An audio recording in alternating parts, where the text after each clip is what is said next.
এই যে বৌমা, রান্নাঘরটা কি আজ পরিষ্কার হবে না? বলি, বাসি কাজগুলো আর কত বেলা পর্যন্ত পড়ে থাকবে শুনি? সকালের চায়ের কাপটা হাতে নিয়ে রান্নাঘরের দরজায় দাঁড়িয়েই কথাটা বললেন সেজুতি দেবী। অন্যদিন হলে ভোর 5টার মধ্যেই ঘুম থেকে উঠে পড়ে রূপা, কিন্তু আগের দিন রাত থেকে শরীরটা ভীষণ খারাপ লাগছিল। মাথাটা যেন ফেটে যাচ্ছিল যন্ত্রণায়, তার উপর ছোটখাটো জ্বরের মতো অনুভূতি। রাত ভোর ঠিকমতো ঘুম হয়নি, তাই সেদিন সকালে চোখ খুলতেই সে দেখল ঘড়িতে 8টা বাজে। হায় ভগবান! ধরফর করে বিছানা থেকে উঠে বসল রূপা। পাশে তাকিয়ে দেখল তার স্বামী অমিত অফিসে যাওয়ার জন্য পুরো তৈরি হয়ে গেছে। রূপা তাড়াহুড়ো করে বলল, আচ্ছা, তুমি আমাকে ডেকে দাওনি কেন? এত বেলা হয়ে গেল। অমিত মৃদু হেসে বলল, কাল রাতে তোমার শরীরটা ভালো ছিল না, বারবার ঘুম ভেঙে যাচ্ছিল, তাই ভাবলাম একটু ঘুমিয়ে নাও। রূপা বিরক্ত হয়ে বলল, এখন তোমার মায়ের কথা শুনতে হবে। তুমি তো জানো উনি এসব একদম সহ্য করতে পারেন না। অমিত দীর্ঘশ্বাস ফেলল। ছাড়ো না, জানোই তো মা কেমন। দুটো কথা বলবে, তারপর ঠিক হয়ে যাবে। রূপা তিক্ত হেসে বলল, 7 বছর হতে চলল বিয়ের, আজও শুনছি মা কেমন। অমিত আর কিছু বলল না। সে জানতো এই বিষয়ে কোনো কথা বললেই পরিস্থিতি আরো খারাপ হবে। শুধু বেরোনোর আগে অমিত বলল, আমি ব্রেকফাস্ট কোথাও করে নেব, আর লাঞ্চটা অফিসে করে নেব, তোমাকে এই নিয়ে আর টেনশন করতে হবে না। অমিত বেরিয়ে যাওয়ার পর রূপা দ্রুত কাজে লেগে গেল। বাসি কাপড়গুলো ওয়াশিং মেশিনে দিল। ছেলে ঋত্বিককে ঘুম থেকে তুলে স্কুলের জন্য তৈরি করলো। সকালের খাবার খাইয়ে স্কুল বাসে তুলে দিল। সব কাজ শেষ করে যখন রান্নাঘরে ঢুকল, তখন সেজুতি দেবী মুখ গোমড়া করে বসে আছেন। রূপাকে দেখেই বললেন, পটের বিবির সময় হলো এতক্ষণে রান্নাঘরে ঢোকার? রূপা চুপ করে রইল। এই 7 বছরে সে শিখে গেছে সব কথার উত্তর দিতে নেই। কিন্তু সেজুতি দেবী থামলেন না। আজকালকার মেয়েদের আবার কত আদিক্ষেতা। আমাদের সময়ে জ্বর নিয়ে সংসার করেছি, তবু কোনোদিন সকাল 8টা পর্যন্ত ঘুমায়নি। রূপা আস্তে করে বলল, মা, শরীরটা সত্যিই ভালো লাগছিল না। শরীর খারাপ শুধু তোমারই হয়? সংসার করতে গেলে এসব অজুহাত চলে না। কথাগুলো শুনে রূপার বুকের ভেতরটা মোচড় দিয়ে উঠল। সে আর কিছু না বলে রান্নার কাজে মন দিল।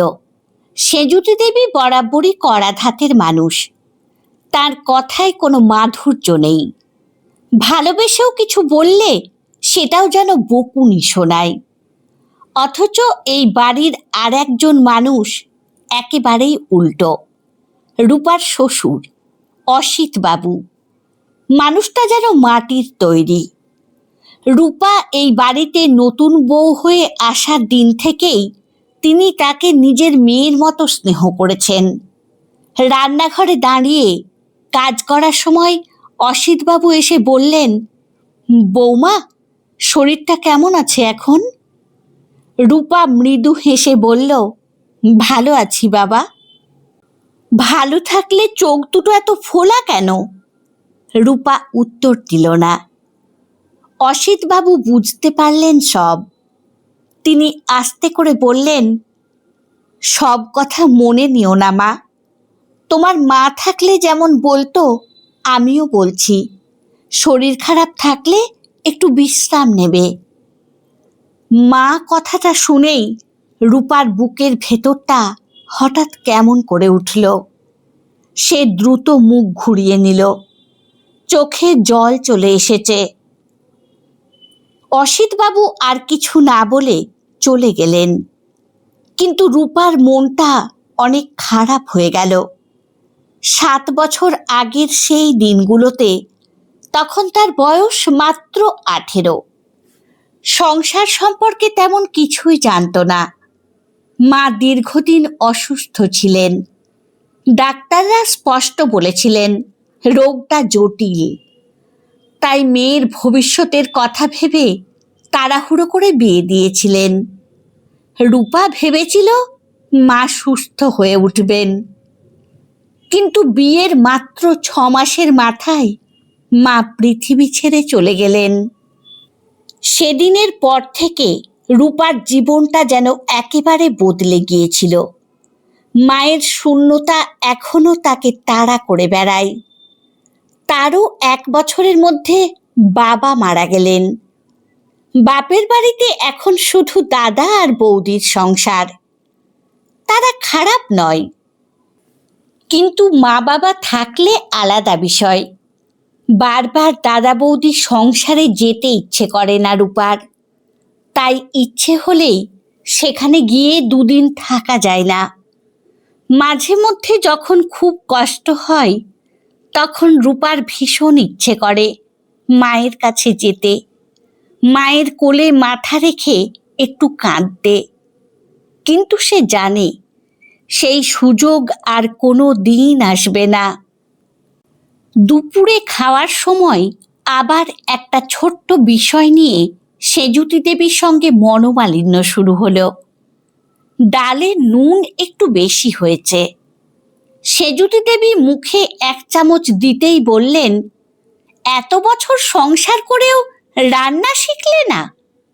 রূপা চুপচাপ দাঁড়িয়েছিল।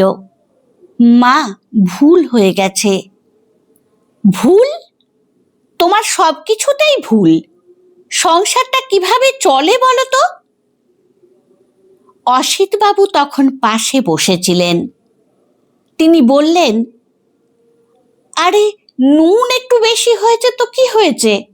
আমি তো বেশ ভালোই খাচ্ছি। তুমি চুপ করো, তোমার জন্যই বৌমার এত আশকারা। অসিতবাবু হেসে ফেললেন। সারা দিন ধরে ছোট ছোট খোঁচাগুলো তার মনটাকে ক্লান্ত করে দিচ্ছিল। সন্ধেবেলায় ছেলেকে পড়াতে বসে হঠাৎ তার চোখ ভিজে উঠল। ঋত্বিক অবাক হয়ে জিজ্ঞেস করল, মা, তুমি কাঁদছো কেন? রূপা তাড়াতাড়ি চোখ মুছে বলল, না সোনা, চোখে কিছু পড়েছে। কিন্তু সে জানত চোখে কিছু পড়েনি, পড়েছে অনেক দিনের জমে থাকা অভিমান। রাতে নিজের ঘরে একা বসে জানালার বাইরে তাকিয়েছিল রূপা। আকাশে 8খানা চাঁদ উঠেছে। মনে মনে সে ফিসফিস করে বলল, মা, তুমি যদি আজ থাকতে। তার চোখ বেয়ে নীরব অশ্রু গড়িয়ে পড়ল। সে জানত না আগামী কয়েকদিনের মধ্যেই এমন একটা ঘটনা ঘটতে চলেছে, যা শুধু তার জীবনই নয়, এই পুরো পরিবারের সম্পর্কের সমীকরণ বদলে দেবে। আর সেই ঘটনার কেন্দ্রবিন্দুতে থাকবে রূপা নিজেই। সকালের ঘটনা নিয়ে রূপার মনটা সারাদিনই খারাপ ছিল। তবু সংসারের কাজ তো আর থেমে থাকে না। ছেলের স্কুল, শ্বশুর শাশুড়ির ওষুধ, রান্নাবান্না, ঘর গোছানো, সব কিছুই আগের মতো করে করতে লাগলো সে। সেজুতি দেবীও আগের মতোই কথায় কথায় খোঁচা মারতেন। বৌমা, ডালটা এত পাতলা হলো কেন? বৌমা, কাপড়গুলো ঠিক করে মেলতে পারো না? বৌমা, এই কাজটা করতে এত সময় লাগে? রূপা আগের মতোই চুপচাপ সব শুনত। অসিতবাবু মাঝে মধ্যে প্রতিবাদ করতেন ঠিকই, কিন্তু তাতে খুব একটা লাভ হতো না। একদিন দুপুরে খাওয়ার সময় হঠাৎ সেজুতি দেবীর মাথা ঘুরে গেল। হাতে থাকা জলের গ্লাসটা মেঝেতে পড়ে ভেঙে গেল। রূপা তখন রান্নাঘরে ছিল। শব্দ শুনেই দৌড়ে এসে দেখল সেজুতি দেবী প্রায় পড়ে যাচ্ছেন। সে এক মুহূর্ত দেরি না করে তাকে ধরে সোফায় বসালো। মা, কি হয়েছে? শরীর খারাপ লাগছে? সেজুতি দেবী কিছু বললেন না। অসিতবাবু ভয় পেয়ে গেলেন। রূপায় তাড়াতাড়ি প্রেশার মেপে দেখল অনেকটা বেড়ে গেছে। তারপর অমিতকে ফোন করলো, ডাক্তারকে ফোন করলো, ওষুধ খাইয়ে দিল। সারা দিন সেজুতি দেবীর পাশে বসে রইল। সেদিন রাতে সেজুতি দেবীর চোখে ঘুম এলো না। মনে মনে ভাবলেন, এত বকাঝকা করার পরেও মেয়েটা কিভাবে এতটা চিন্তা করতে পারে। তবুও নিজের মনকে শক্ত করে বললেন, এটাই তো ওর কর্তব্য। কয়েকদিন পর আবার একটা ঘটনা ঘটল। পাড়ার এক আত্মীয় বাড়িতে এসেছিলেন। কথা বলতে বলতে তিনি হঠাৎ বললেন, বৌমা তো খুব ভালো মেয়ে, তোমার ভাগ্য ভালো সেজুতি। সেজুতি দেবী মুখে কিছু না বললেও মনে মনে বিরক্ত হলেন। ঠিক তখনই আত্মীয়টি আবার বললেন, আজকাল তো নিজের মেয়েরাও এত করে না। কথাটা শুনে সেজুতি দেবী অস্বস্তিতে পড়ে গেলেন, কারণ তিনি জানতেন কথাটা মিথ্যে নয়। সেই বছর শীতের সময় অসিতবাবুর বেশ অসুখ হলো। হাসপাতালে ভর্তি পর্যন্ত করতে হলো।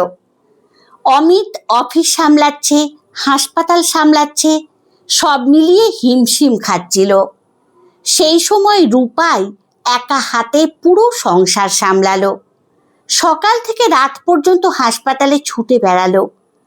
অসিতবাবুর খাবার, ওষুধ, রিপোর্ট সব কিছু নিজে হাতে দেখল। একদিন হাসপাতালের বেডে শুয়ে অসিতবাবু সেজুতি দেবীকে বললেন, দেখেছ মেয়েটা কত কষ্ট করছে। সেজুতি দেবী জানালার দিকে তাকিয়ে রইলেন, কোনো উত্তর দিলেন না। কিন্তু তার বুকের ভেতরে কোথাও একটা অদ্ভুত অস্বস্তি জন্ম নিতে শুরু করেছে। এর কয়েক মাস পরে রূপার জন্মদিন ছিল। সকালে সবাই তাকে শুভেচ্ছা জানালেও সে খুব একটা খুশি ছিল না, কারণ ছোটবেলা থেকে জন্মদিন মানেই ছিল মায়ের হাতের পায়েস। মা চলে যাওয়ার পর জন্মদিনগুলো তার কাছে আর বিশেষ কিছু নয়। সেদিন দুপুরে রান্নাঘরে কাজ করতে করতে হঠাৎ তার চোখে জল চলে এলো। ঠিক তখনই সেজুতি দেবী সেখানে ঢুকলেন। কাঁদছো কেন? রূপা তাড়াতাড়ি চোখ মুছে বলল, কিছু না মা। সত্যি কথা বলো। অনেকক্ষণ চুপ থাকার পর রূপা বলল, আজ আমার জন্মদিন। মা থাকলে পায়েস করতেন, তাই হঠাৎ মায়ের কথা মনে পড়ে গেল। কথাটা শুনে সেজুতি দেবী থমকে গেলেন। প্রথমবারের মতো তিনি অনুভব করলেন, এই মেয়েটা শুধু তার বউমা নয়, মা হারা একটা মেয়েও। সেদিন বিকেলে কাউকে কিছু না বলে তিনি নিজে হাতে পায়েস রান্না করলেন। তারপর রূপার সামনে বাটিটা এগিয়ে দিয়ে বললেন, খেয়ে দেখো তো কেমন হয়েছে। রূপা অবাক হয়ে তাকিয়ে রইল। আপনি করেছেন?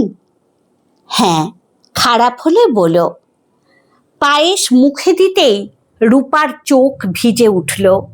অনেক বছর পর কেউ তার জন্মদিনে পায়েস রান্না করেছে। সেদিন প্রথমবার সেজুতি দেবীকে দেখে তার মনে হলো, মা হয়তো শুধু জন্ম দেন না, মায়া দিয়েও একজন মানুষ মা হয়ে উঠতে পারেন। তারপর থেকে ধীরে ধীরে সম্পর্কটা বদলাতে শুরু করলো। সেজুতি দেবী আগের মতো বকাঝকা করতেন ঠিকই, কিন্তু সেই রাগের মধ্যে আগের মতো তিক্ততা থাকতো না। আর রূপাও প্রতিটা কাজে তাকে আরো বেশি গুরুত্ব দিতে লাগলো। একদিন পাড়ার এক মহিলা এসে বললেন, তোমার তো কোনো মেয়ে নেই, বুড়োবেলায় কে দেখবে? সেজুতি দেবী হেসে বলেছিলেন, আমার মেয়ে নেই কে বলল? আমার বৌমাই তো আমার মেয়ে। সেদিন বহু বছর পরে রূপার মনে হলো তার মায়ের শূন্য জায়গাটা হয়তো কেউ পূরণ করতে পারবে না, কিন্তু সেই জায়গার পাশে আর একটা নতুন জায়গা তৈরি হয়েছে। সেখানে আজ সেজুতি দেবী বসে আছেন, আর দূরে কোথাও দাঁড়িয়ে হয়তো রূপার মা হাসছেন, কারণ তার মেয়েটা অবশেষে আবার মা বলে ডাকতে পেরেছে একজনকে। গল্পটি আপনাদের কেমন লাগলো অবশ্যই কমেন্টে জানাবেন। ভালো লাগলে লাইক ও সাবস্ক্রাইব করে পাশে থাকবেন। ধন্যবাদ।